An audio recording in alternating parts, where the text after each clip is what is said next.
I told myself I wasn't going to cry at someone else's wedding.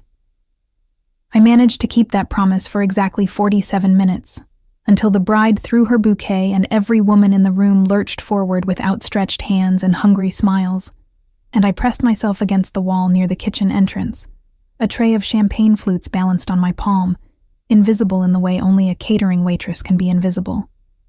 No one lunges for flowers when you're wearing a black apron. The Grand Meridian Hotel had a way of making you feel the distance between what you were and what the world could be. 12-foot ceilings with gilded cornices, chandeliers that dripped crystal light onto marble floors, the kind of place where the flower arrangements alone cost more than my monthly rent. And I would know, because I'd overheard the event coordinator complaining about it near the supply closet an hour before service began. I'd nodded sympathetically, as though I understood the tragedy of expensive peonies, and then gone back to polishing glasses until my reflection stared back at me from the curve of every flute. 26 years old, and this was my Friday night. It wasn't always like this. There were years when I imagined a different version of myself standing on the other side of the table, not serving, but seated, laughing with people whose names opened doors. I used to sketch fashion illustrations in the margins of my college notebooks, stay up past midnight researching fabric sourcing, dream in color swatches. Then Marcus happened, and the dream quietly folded itself up and slid under the bed, the way soft things do when there's no room left for them. I shifted the tray to my other hand and navigated through the crowd with the practiced efficiency of someone who had learned to take up as little space as possible. The reception was at full volume now. The band had pivoted to something with a brass section, couples pulling each other onto the dance floor, the room swelling with perfume and laughter, and the particular heat of 200 people deciding, collectively, to be happy for the night. Madison. My coworker Dana appeared at my elbow, her dark curls escaping her ponytail. Table 9 is asking for another bottle of the Blanc de Blancs, and Chef wants the canapé trays cleared from the East Corridor. I'll do the corridor, I said, because the East Corridor was quieter, and I needed a moment where no one would notice if my expression slipped. She gave me a look that said she noticed anyway, but she didn't push. Dana was good like that. The East Corridor connected the main ballroom to a private lounge reserved for the wedding party's VIP guests, a separate universe behind a set of frosted glass doors that I passed a dozen times a night without ever seeing inside. My job was to collect the trays left on the console tables outside, stack them on my cart, and disappear. Simple. Clean. Invisible. I was reaching for the last tray when the frosted glass doors swung open. The first thing I registered was cold air. The lounge was climate-controlled to a degree the ballroom wasn't, and it rolled out in a quiet wave. The second was a scent. Cedar and something darker underneath, like expensive leather or aged wood. The third was silence. Not the silence of an empty room, but the specific, weighted silence that gathers around a person who is very accustomed to being listened to. I didn't look up immediately. I was still balancing a stack of small plates, and looking up felt like the kind of thing that required both hands free. Leave it. 2 words, spoken at a register so low and measured that for a moment I wasn't certain they were directed at me. I looked up. He was standing in the doorway, not leaning, not filling the space with any kind of performance, just standing the way a structure stands, precisely without apparent effort, with the implicit suggestion that the space had rearranged itself around him rather than the other way around. He couldn't have been more than 30, which surprised me in a way I couldn't fully articulate, because everything else about him belonged to a different scale of authority. Sharp jaw, dark swept-back hair that a barber had clearly spent real time on, a black suit with a white shirt open at the collar and crawling up from beneath that collar, the edge of tattoos, intricate, dark work that climbed his neck like the shadow of something older than the room. 2 men flanked him several steps back, neither of them speaking, neither of them quite looking at me directly. The way they held themselves, hands loose, eyes moving, made the hair on my arms lift. I said, "Leave it," he repeated, with exactly the same inflection as before, as though the repetition was a courtesy rather than a command. His gaze had already moved past my face to the tray in my hands, then back. "You don't need to clear those tonight." I didn't know what to say to that. It's my job, sir." Something moved behind his eyes. Not amusement exactly, closer to recognition. "Then your employer overestimates the urgency of clean plates." He reached into the breast pocket of his jacket and produced a phone, matte black, no visible case, glanced at the screen for a fraction of a second and returned it. That was all. One of the men behind him shifted, almost imperceptibly. I set the tray down on the console table. I don't know why. I had no reason to listen to a stranger in a doorway, had every professional reason not to. But there was something in the economy of how he spoke that short-circuited the usual debate. He wasn't asking. He wasn't threatening. He was simply stating a preference, with the absolute conviction of a man who had never needed to raise his voice to get what he wanted. "Madison." Dana's voice crackled through my earpiece. "East Corridor. You good?" I pressed the bud. "Yeah. 1 second." When I looked back up, he was watching me with an expression I couldn't decode. Patient the way only dangerous things are patient, like something waiting at the edge of still water. "You should go back," he said. "The party needs you." I took a step backward. My heel caught the edge of the cart, and time did that horrible elastic thing where the disaster is already happening before you've registered it as possible. The cart tilted, I grabbed for it, and the remaining glasses on its lower shelf cascaded to the marble floor in an eruption of sound that was catastrophic in the quiet of the corridor. Glass everywhere. A pool of condensation spreading across pale stone. And there, glinting under the corridor light, spinning in a small, perfect arc before coming to rest, a ring. A simple gold band that had been sitting on the third finger of my right hand every day for the past 9 months. The only thing Marcus had left me when he cleared out of the apartment. The only thing I hadn't been able to bring myself to remove. It landed 6 inches from the tip of his shoe. He looked down at it, then up at me. The silence between us was an entirely different animal than the one before. Heavier, warmer, threaded with something I didn't have a name for yet. His expression hadn't changed, but something behind it had shifted, the way light shifts on the surface of deep water. Barely visible from above, total underneath. He crouched, unhurried, and picked it up between 2 fingers. I should have said something. I should have crossed the distance and taken it from his hand with a murmured apology and an efficient smile, the way a professional does. Instead, I stood there, heart beating too fast, glass scattered around my shoes, watching a man whose name I didn't know turn my wedding ring slowly under the corridor light, as though reading something written inside the band. When he finally looked at me again, his voice was quieter than it had been. Not softer, quieter. There's a difference. "Yours?" 1 word. And somehow, the most complicated question I'd been asked in months. I didn't sleep that night. Not because of the broken glasses. The hotel had docked the cost from my paycheck before I'd even finished the shift. A quiet, mechanical punishment that barely registered. Not because Dana had squeezed my shoulder in the parking lot afterward and asked if I was okay with the particular gentleness that meant she already knew the answer.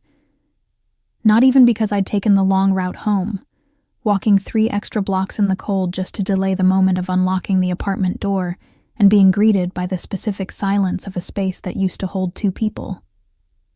I didn't sleep because of the way he had held that ring. Not possessively, not carelessly. The way you hold something when you are trying to understand what it means. Turning it, reading it, giving it more attention than a stranger's lost jewelry deserved. And then he had extended his hand toward me, the gold band resting on his open palm, and said nothing else. No follow-up question. No explanation for why the first one had landed in my chest like a stone dropped into still water. I'd taken it, muttered thank you, collected what dignity the shattered glasses had left me, and walked back into the ballroom with my cart and my black apron and my earpiece, and I hadn't looked back. But I'd felt it, the particular weight of someone watching you leave, not the casual wandering attention of a crowded room. Something focused, something that didn't waver. I lay on my back in the dark of my apartment and pressed the ring between my fingers until the edge left a mark on my palm. 9 months since Marcus had packed 2 suitcases and explained, with the devastating reasonableness of someone who had rehearsed the conversation, that he needed space to figure out what he actually wanted from life. He'd left the ring on the kitchen counter. I'd found it next to a coffee cup he hadn't washed, and for weeks afterward, every time I reached for something in the kitchen, some part of me expected to find him still standing there, leaning against the counter, filling the room the way he used to. He hadn't come back. He'd found what he wanted from life approximately 6 weeks later, with a woman he'd met at a conference. I'd found out through a mutual friend who delivered the information with the apologetic precision of someone detonating a controlled explosion. I'd put the ring on my right hand the next morning, not to pretend, not to hold on. Just because removing it entirely felt like admitting something I wasn't ready to say out loud yet. I finally slept around 3. I dreamed of marble floors and the scent of cedar. The catering company had 3 events the following weekend: a corporate luncheon on Saturday, a charity gala on Sunday. I worked both. The luncheon was unremarkable. A hotel conference room, a keynote speaker who droned through lunch about quarterly projections, portioned chicken and cream sauce. I moved through it efficiently, professionally, as a woman who had learned to be exactly what each room required her to be: present, unobtrusive, pleasant. The gala was different. It was held at Ashford House, a private event space in the north end of the city that operated on reservations and referrals only. The kind of venue that didn't maintain a public website because the people who needed to find it already knew where it was. The event was a fundraiser for a children's hospital foundation, which meant the guest list was a precise cross-section of the city's money and its conscience. And it meant the catering brief was immaculate. 12-course tasting menu, paired wines, service choreographed down to the angle at which bread plates were presented. I'd worked Ashford House twice before. Both times I'd spent the evening acutely aware of the gap between what I was carrying and what I would never touch. Not just the food or the wine, but the ease. The way these people inhabited their wealth without apparent effort, as though comfort was a language they'd been born speaking, and I was still sounding out the syllables. We arrived at 4 for setup. By 7, the room was full. I was stationed near the far end of the dining room, responsible for the outer tables and the corridor between the dining room and the private bar. It was a long stretch to cover, but I preferred the movement to standing still. Standing still left too much room for thinking. At 8:30, I turned the corner into the corridor with a tray of dessert plates and nearly walked directly into a wall of black fabric. I pulled up short. The tray rocked. I steadied it with both hands, heart lurching. And then I looked up, because apparently that was something I needed to do 1 fraction of a second before any sense of self-preservation kicked in. He was here. Different venue, different night, same cedar and shadow scent that reached me before I'd fully processed his face. He was dressed almost identically. Black suit, white shirt open at the collar, the tattoos rising from beneath the fabric like a story told in ink. 2 men behind him again. Different ones this time, but occupying space with the same trained stillness as the pair from the Meridian. He was speaking to someone beside him, low and brief, and his eyes were on that person. But the moment I appeared in the corridor, his attention shifted. Not obviously. He didn't turn his head, but the quality of his focus changed the way a room changes when someone opens a window. "Steady," he said, and for a disoriented second I thought he was speaking to me, but it was directed at the man beside him, who'd stepped slightly forward, and the word had a meaning in that direction I couldn't parse. I straightened, got my tray level. "Excuse me," I said, professional and even, the way I'd trained myself to be. "I need to get through." He stepped to the side without any drama whatsoever, creating space in the corridor, and I moved through it with my eyes on the tray and my peripheral vision burning. I made it 4 steps before he spoke. "No broken glass tonight." I stopped walking. I should not have stopped walking. Every competent, professional instinct I possessed told me to keep moving, deliver the plates, do my job. Instead, I stood in the corridor of Ashford House with a tray of petit fours and felt heat climb the back of my neck. I turned halfway, not enough to be a full confrontation. Just enough. "Not yet," I said. Something happened to his face. It was brief and carefully controlled, but it was there, the ghost of something that might have been a smile, moving through his expression the way a current moves under ice. There and gone before I could be certain of it. His eyes dropped, for just a moment, to my right hand. The ring was there. Of course it was there. When he looked back up, whatever that almost expression had been, was gone, replaced by the same composed, unreadable attention as before. "Careful with the corners," he said. "The floor in this building is uneven."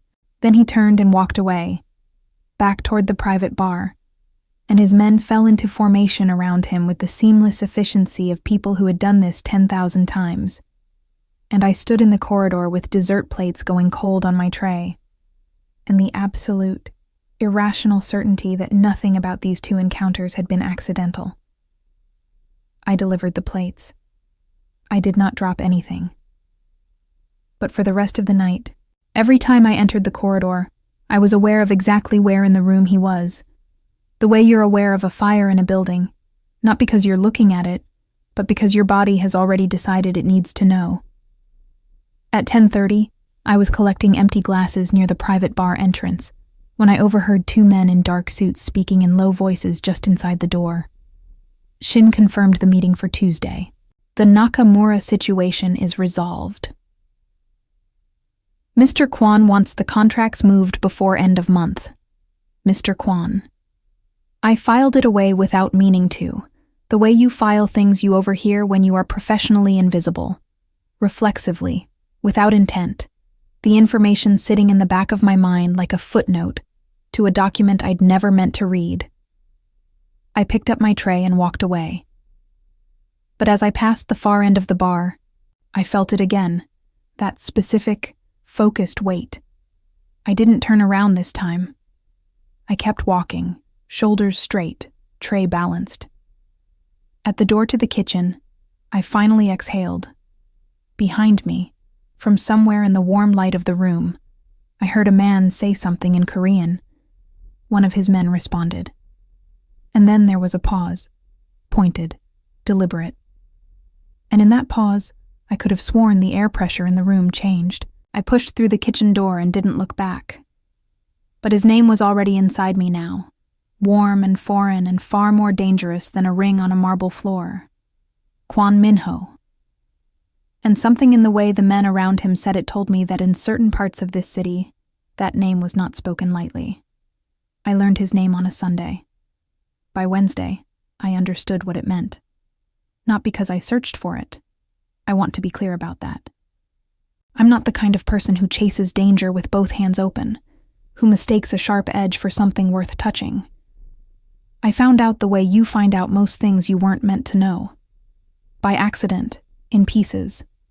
Each fragment innocent enough on its own until the picture assembled itself without your permission. It started with Dana. We were restocking the supply van after a Tuesday afternoon event, a private birthday lunch at a rooftop restaurant downtown, when she mentioned, the way she mentioned things she considered common knowledge, that the Ashford House Gala had generated a particular kind of attention among the catering staff. Apparently the client who reserved the private bar, she said, folding a linen tablecloth with practiced efficiency, was Kwon Minho. She said it the way you say a name you expect to land with weight. It did. You know who that is? I asked, keeping my voice level. Dana gave me the look she reserved for questions she found genuinely surprising. Madison. Everyone in the service industry in this city knows who that is. Not directly. You don't know him directly, because people who know him directly tend to become very quiet about it. But you know the name. She folded the second corner. His family runs half the private import businesses on the east side. The legitimate half, anyway. The rest... She paused, seemed to decide something, and shrugged. The rest is why people don't ask too many questions. I stared at the tablecloth in my hands.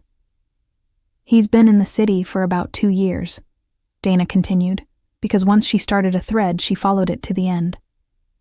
Before that, Soul. His father ran things there, from what I understand, and Minho came here to expand. Bought a building on Creston Avenue, some kind of private dining establishment, members only. Also has a share in the Meridian, apparently. She glanced at me sideways. Why are you asking? I'm not asking, I said. You brought it up. You're doing the face, she said. I don't have a face. Madison, you have a very specific face you make when something is happening that you haven't told me about yet.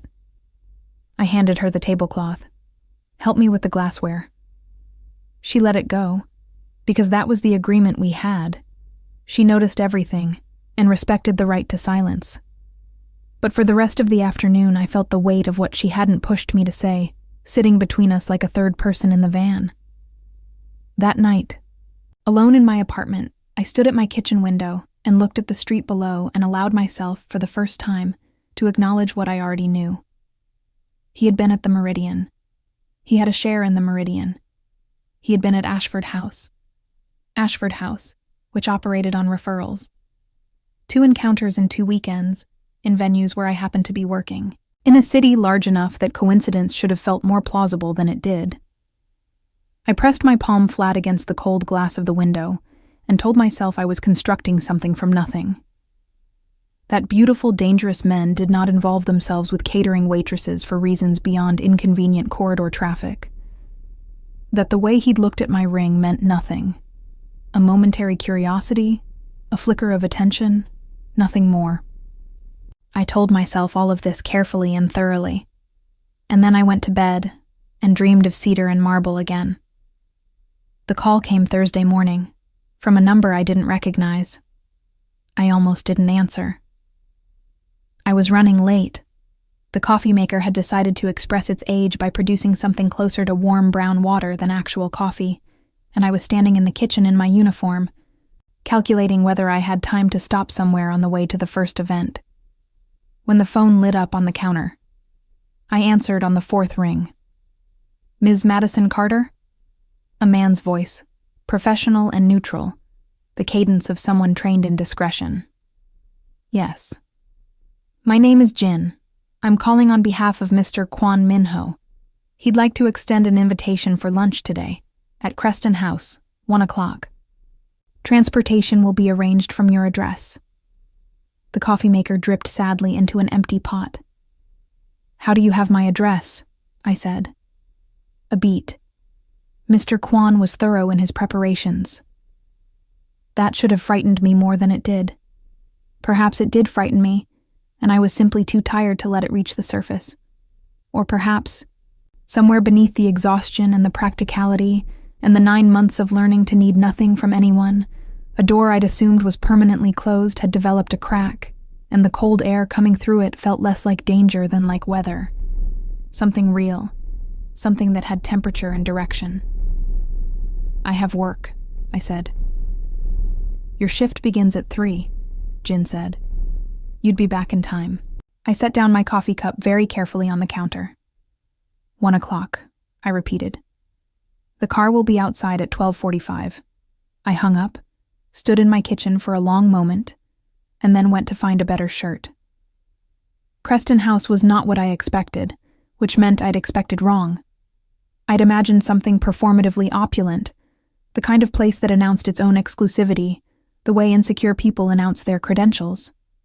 Instead, it was a narrow limestone building on a quiet block, unmarked except for a small brass plaque beside the door. No sign, no menu in the window. A single camera above the entrance, almost invisible against the stone. The car that had collected me was black, long, and immaculate, driven by a man who introduced himself only as Ray and spoke exactly once during the 12-minute drive, to tell me that Mr. Kwan was already inside. Jin met me at the door, late 30s, slight build, the kind of face designed to be forgettable in the most deliberately curated way. He led me through a low-lit entrance hall, dark wood paneling, a single arrangement of white flowers on a console table, the faint sound of something instrumental coming from deeper inside, and through a door into a private dining room at the back of the building. It held one table, set for two. Minho was standing at the far end of the room near a curtained window, a phone against his ear, and he was speaking in Korean, clipped, quiet, with the measured tempo of someone issuing instructions rather than having a conversation. When I entered, his eyes found me with the immediacy of someone who always knew exactly where the door was, and he held up one finger, a request for patience rather than a dismissal, and finished the call in 30 seconds flat. He set the phone face down on the windowsill. "You came," he said. "You seem surprised." "I'm not surprised." He moved to the table with the unhurried ease of a man who had never needed to rush toward anything in his life. "I'm pleased. There's a difference." He gestured toward the chair across from him.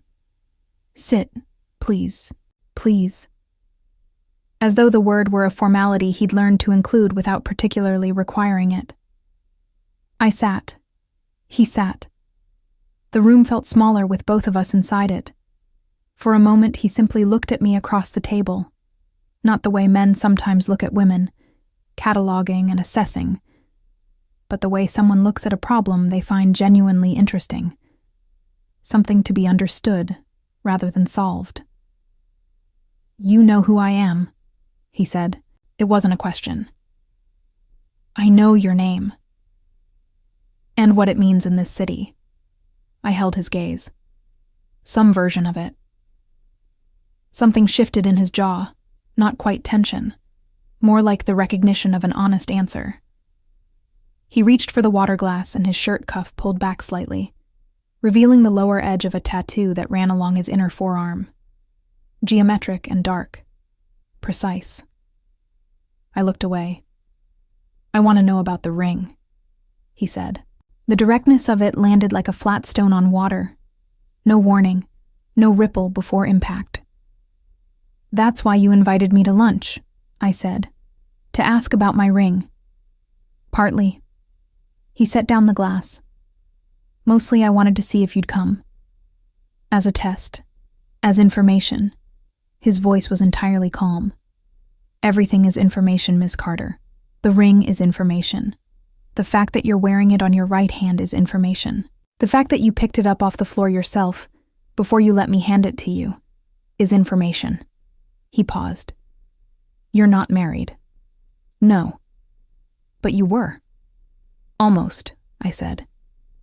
And because sitting across from someone who spoke like all his words were load-bearing, somehow made evasion feel more exhausting than honesty. We were engaged. He left. I kept the ring, because I hadn't figured out yet what putting it away meant. Minho was quiet for a moment. Outside, somewhere distant, traffic moved through the city with its ordinary indifference. "I was married once," he said finally. 3 years. It ended. He said it without apparent pain, which somehow made it worse, not because he was cold, but because the distance between the words and the weight of them was obviously hard-won. I told myself afterward that it was simple, that I could always marry again, build something new, start the architecture over. His eyes dropped briefly to my right hand where it rested on the table. "Then I saw your ring on the floor, and I understood that I had been lying to myself for a very long time." The room held us both in its quiet. I didn't know what to say. I wasn't sure anything I said would be equal to what he'd just put on the table between us. Stripped of pretense. Offered without negotiation. Before I could find words, the door at the far end opened and Jin appeared, murmuring something in Korean. Minho's expression closed, not harshly but completely, the way a hand closes around something it intends to keep. He said 2 words back. Jin disappeared. Minho looked at me. "There's a situation I need to address," he said. "It will take 20 minutes. You'll stay." Not a question, not quite a command. Something in between. The particular register of a man who had stopped asking for things he'd already decided to have. And the part of me that should have stood up, thanked him for the water, and called a cab home instead, stayed exactly where it was, hands folded on the white linen, listening to him walk out of the room and wondering when, precisely, I had stopped being a person who left. He came back in 18 minutes. I know because I watched the clock on the wall, an antique piece mounted above the sideboard, its second hand moving with the quiet, indifferent persistence of something that had measured out far more significant silences than mine. I watched it because watching the clock was safer than examining what I was feeling, which was something I didn't have clean language for yet. Not fear, not excitement, not the reckless pull of attraction, but some compound of all 3 that sat low in my chest and refused to be categorized. When the door opened and he returned, he was unhurried, jacket still immaculate, nothing in his expression suggesting that whatever had required his attention had cost him anything. He sat. The food arrived within moments. I never saw who brought it, only heard the soft sound of the kitchen door, and felt the warmth of the plate settling in front of me. We ate, or rather, he ate with the measured appetite of someone who treated meals as function, and I made a reasonable effort while trying to appear less acutely aware of him than I was. Midway through the second course, he said without preamble, "Tell me about the man who left the ring." "You're direct," I said. "It saves time." I set down my fork. His name was Marcus. We were together 4 years, engaged for 1. He decided he wanted something different. I kept my voice even. There's not much more to it than that. There's always more to it than that.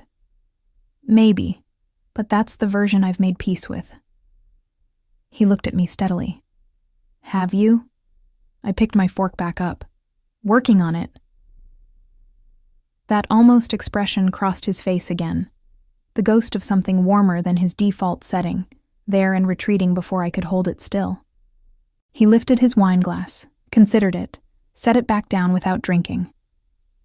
"He didn't deserve the ring," Minho said. It was stated as fact, no more emotionally inflected than a weather observation, which somehow made it more devastating than sympathy would have been. I didn't answer that. I wasn't sure I was supposed to. Lunch ended without resolution. Or rather, it ended the way the beginning of something ends, with threads deliberately left hanging, with the sense that the conversation had been an opening rather than a conclusion. He walked me to the car himself, which surprised me, and stood on the quiet Creston Avenue pavement, while Ray held the door and said, "I'll be in touch, Miss Carter." "Madison," I said, because Ms. Carter sounded like someone who worked for him, and I wasn't ready to be that. He considered this with the seriousness he seemed to give everything. "Madison," he repeated, and the way he said it, unhurried, precise, as though he was deciding what the word weighed, made my name feel new in a way I hadn't expected.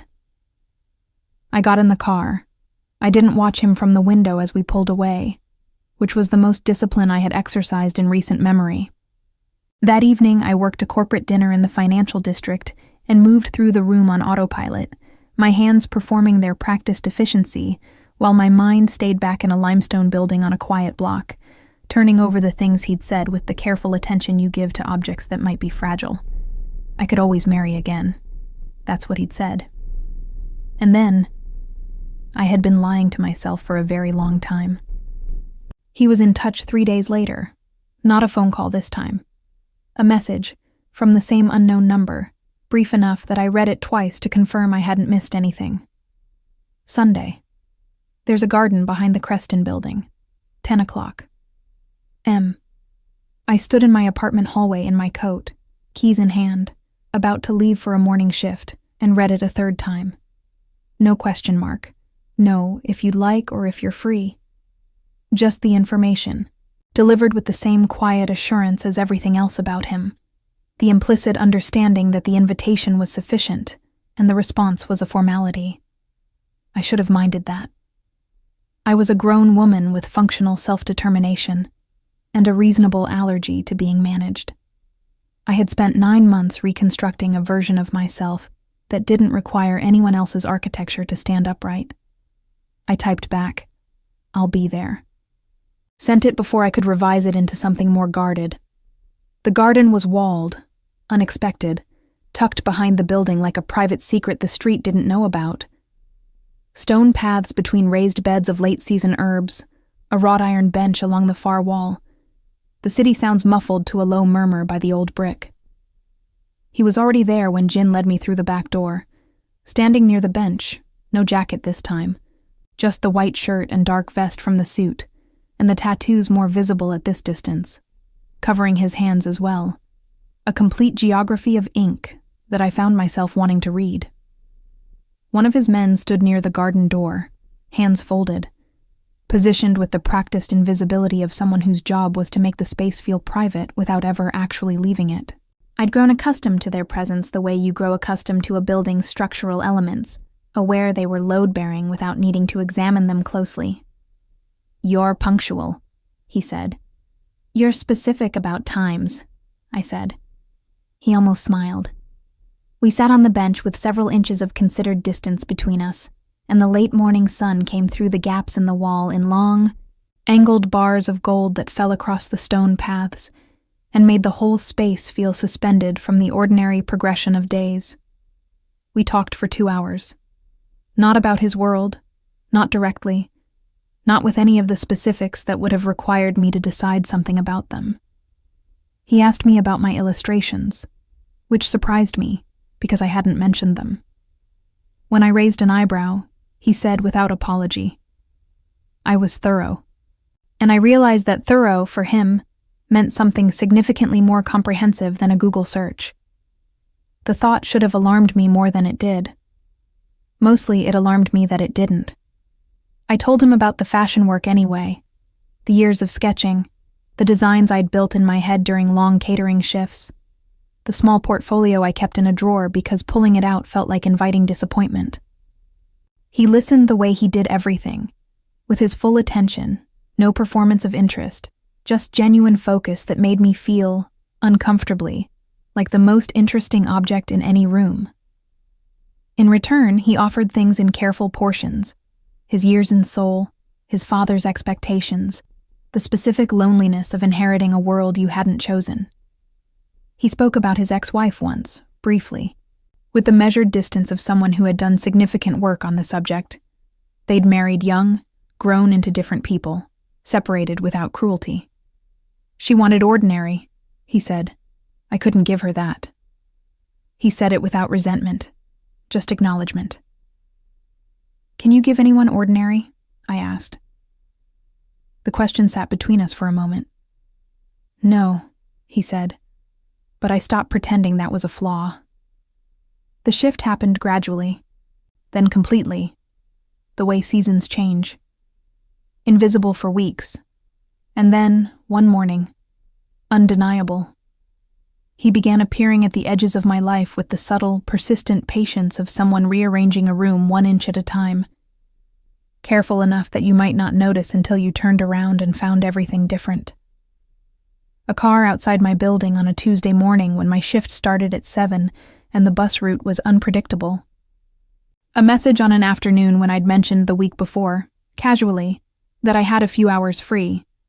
Lunch again at Creston House, and then dinner.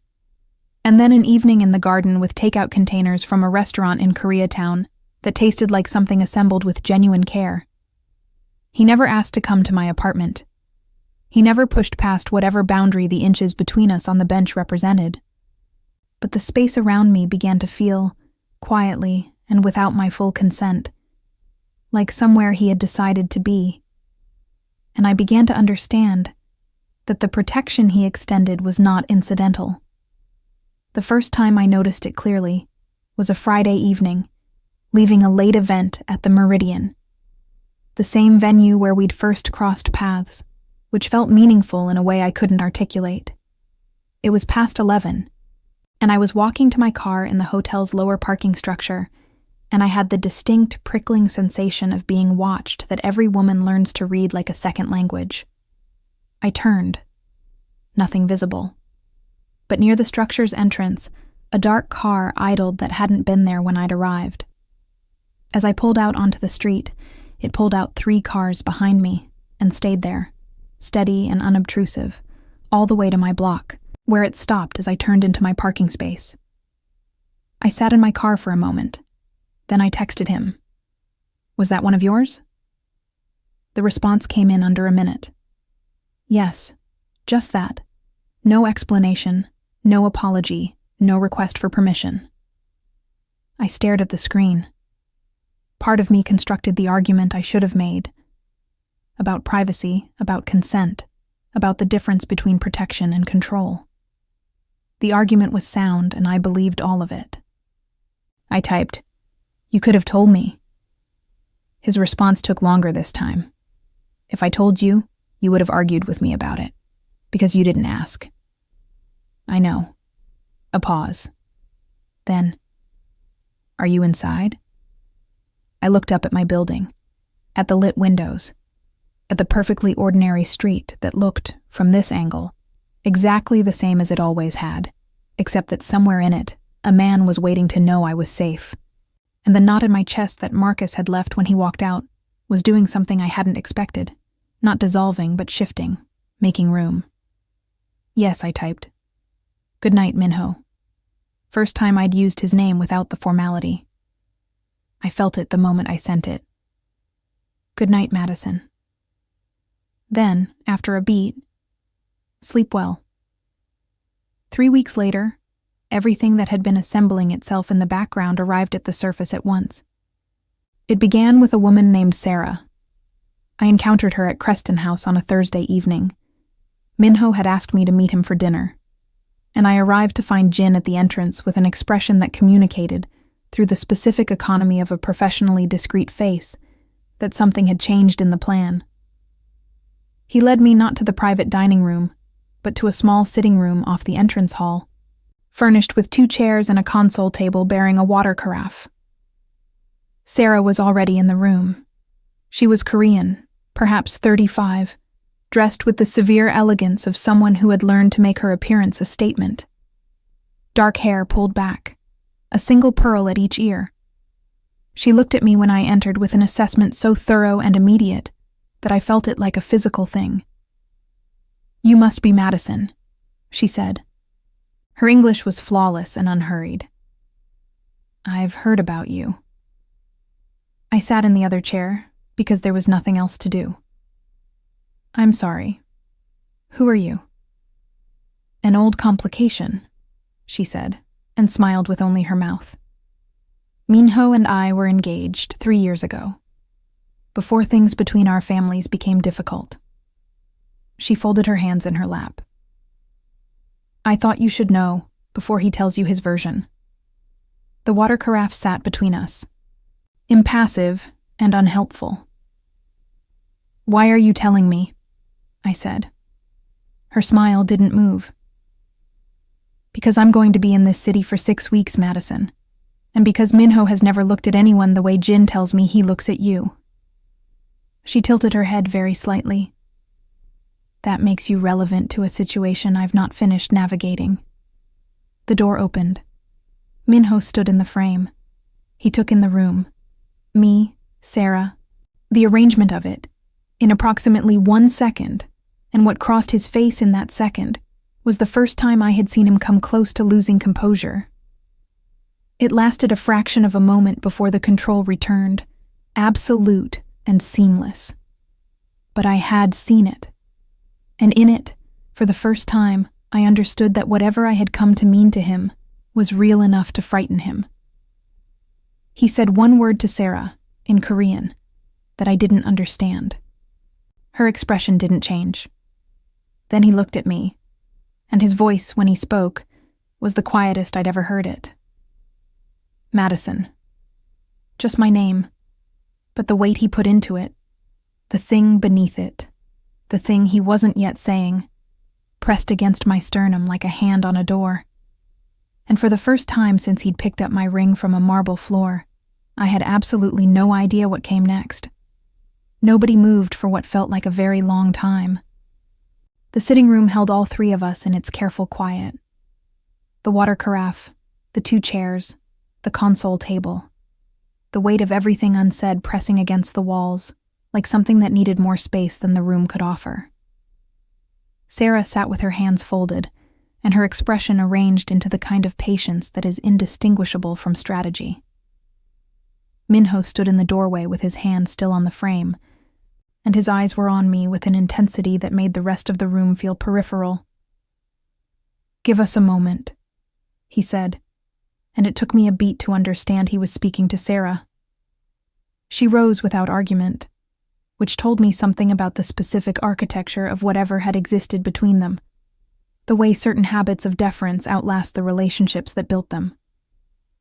She moved to the door, paused beside him, and said something in Korean, low and directed, that he didn't respond to. Then she was gone, and the sound of her heels on the hardwood floor faded down the entrance hall, and we were alone. He came into the room. Didn't sit. Stood near the window with his arms at his sides, and looked at me with an openness I hadn't seen on him before. Not vulnerable exactly, but unguarded in a way that felt costly for him, the way honesty is costly for people who have learned to treat it as a liability. "I should have told you about her," he said. "Yes," I agreed. "You should have." She and I were never married. We were engaged, briefly, at the request of our families. It ended when it became clear that what our families wanted and what either of us wanted were different things. He paused. "I don't have feelings for her. I want to be exact about that." "I believe you," I said. And I did, which was its own kind of surprise. I had spent 9 months calibrating my ability to believe men, and finding it considerably reduced. But that's not entirely the point. He looked at me. "The point," I said carefully, "is that she knew about me. She said Jin told her how you look at me, which means the people around you know things about what's happening between us. And I've been assembling it in real time, Minho, without the full picture. And I need the full picture. I need it from you." The room breathed. He crossed to the chair Sarah had vacated, turned it slightly so it faced me, and sat. Elbows on knees, hands loosely linked, the posture of a man making himself smaller than he usually permitted, which on him looked like an act of genuine will.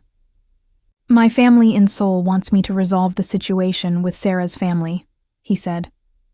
"There are business interests that have been complicated by the broken engagement.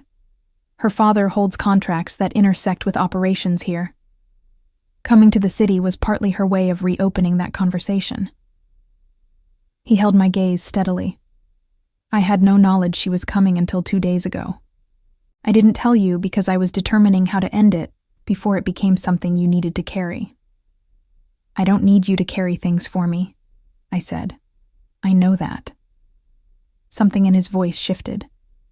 "That's not why I do it." The distinction landed softly, the way important things sometimes do, without announcement, without the drama you'd expect from something that changes the shape of what you understand. "Why then?" I asked. He was quiet for long enough that I thought he might not answer. Then, "Because you've been carrying things alone for long enough, and I find that I can't watch that without—" He stopped, started again. "Without wanting to change it." I looked at my hands, at the ring on my right hand, the gold band I'd been wearing for 9 months like a scar I hadn't finished deciding what to do with. I slid it off. It wasn't dramatic. It wasn't a statement delivered for effect. It was simply what my hands did without consulting the part of me that still had objections organized and ready. I set it on the console table between us, and it made a small, clean sound against the wood. Minho looked at it, then at me. His expression was the most unguarded I had ever seen it.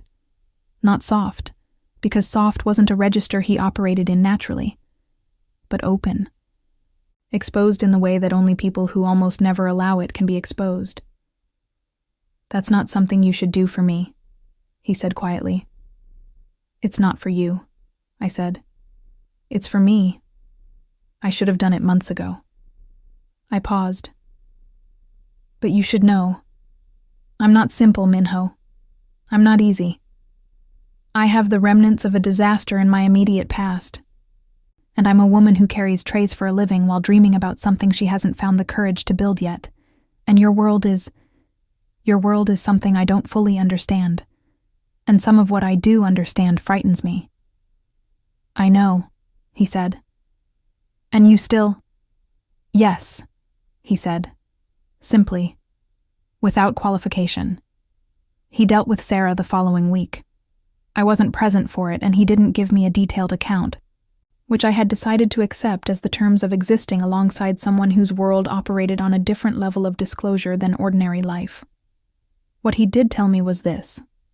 He had flown to meet her father's representatives in New York, had restructured the contested contracts through a third party that satisfied the financial obligations without requiring anything personal, and had made it clear, in whatever manner men like Minho made things clear, that the conversation about the engagement was permanently concluded.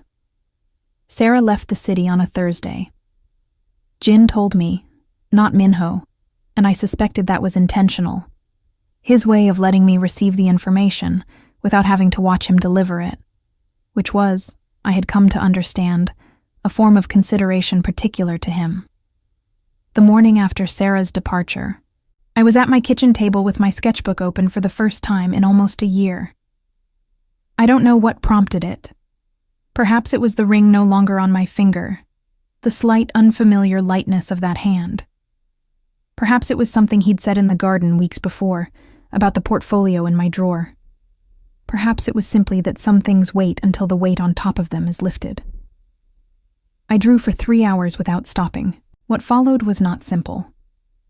I want to be honest about that, because the version of this story that makes it simple would be a lie, and I've had enough of comfortable lies to last considerably longer than 9 months. Minho's world was real, and its reality had edges I sometimes felt without being able to see them clearly. Late phone calls, the permanent presence of men in dark suits at a considered distance.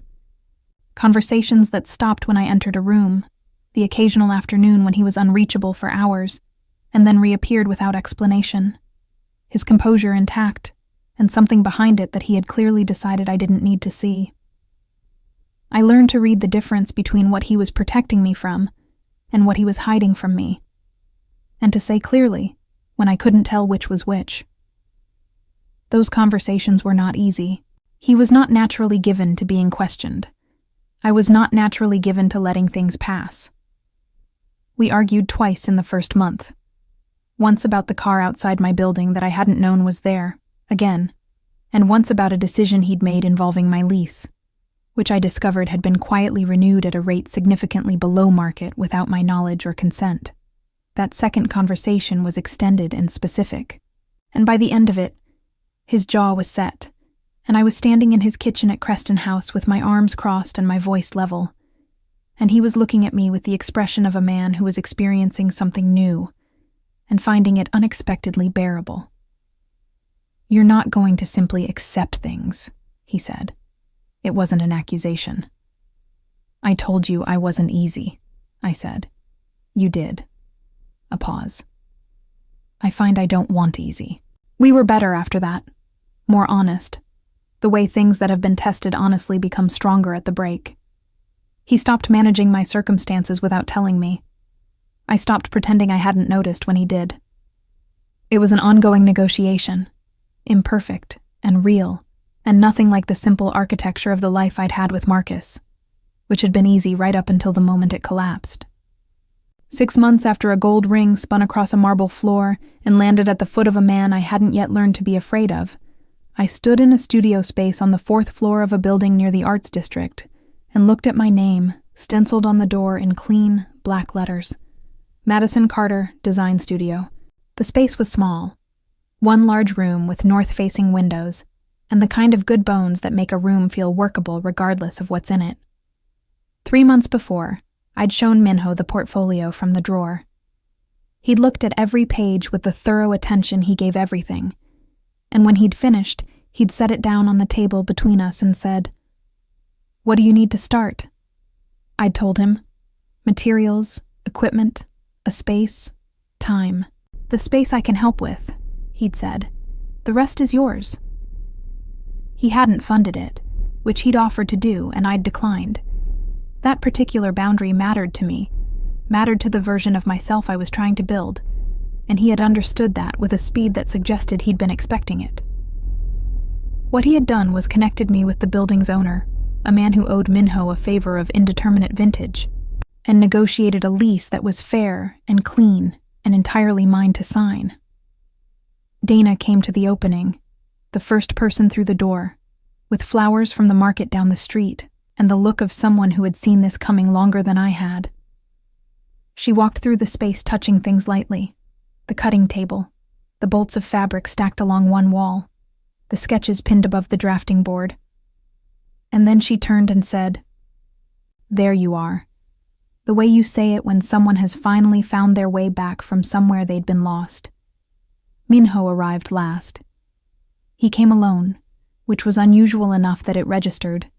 No Jinn, no men at careful distances, just him in a dark coat with his hands in his pockets, standing in the doorway of the studio, the way he'd stood in the doorway of the private lounge at the Meridian the first night I'd seen him, precisely, without effort, filling the space without demanding it. He looked at the room, at the drawings on the wall, the fabric, the name on the door. He looked at me. "You built it," he said. "We both know I built it," I said. "You held a door open." That's all I wanted to do. I crossed the room to where he was standing, and when I reached him, he brought one hand out of his pocket and held it open between us. Not reaching, not demanding, just offering, the way he had offered things from the beginning, with the patience of someone who had learned that the things worth having were worth waiting for. I put my hand in his. He closed his fingers around it, carefully, the way you close your hand around something you have no intention of losing, and I felt the warmth of it move all the way up my arm, settle in my chest, fill the space where a gold ring used to be. Outside, the city moved through its ordinary afternoon. Inside the studio, the north-facing light came through the windows in long, even bars, falling across the drafting board and the stacked fabric and the sketches on the wall. All the evidence of a life being rebuilt from the inside out, piece by deliberate piece. I had come into his world afraid of what it would cost me. What I hadn't known. Couldn't have known. Standing in a corridor with a tray of broken glasses and a ring spinning on marble. Was that the most dangerous thing Kwon Minho would ever take from me? Was the habit of believing I had to carry everything alone. And I found, holding his hand in the afternoon light of something I had finally built for myself, that I didn't miss that habit at all.